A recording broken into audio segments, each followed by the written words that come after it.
Sensa dviračiai. Tai Niderlandų gamintojas. Ir šiandieną pristatysiu du modeliukus, tai yra 29 Sela ir 29 Trentino. Tai modeliukai, kurie turėtų būti įdomiausi Lietuvos rinkai. Kogi, jeigu ieškat geriausio kainos kokybės santykio, tai Sensa tikrai geras pasirinkimas.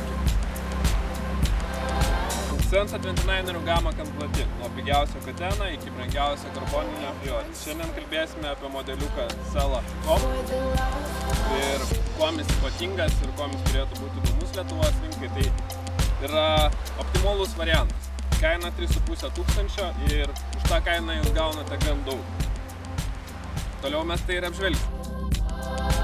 Taigi, pradėsim nuo rėmų. Tai aliuminis apdorotas hidroformingu double butter su dviguba sienele.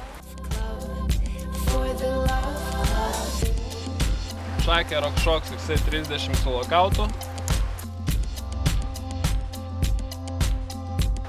Šifteriukai SLX.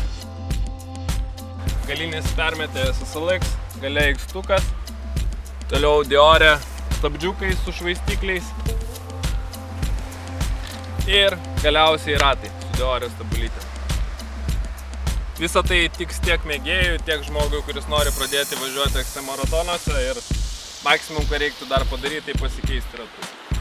Kaip visada, dviratuką apžiūrėti ir ištestuoti galite Klaipėdoje, parduotuvėje Bike Pro.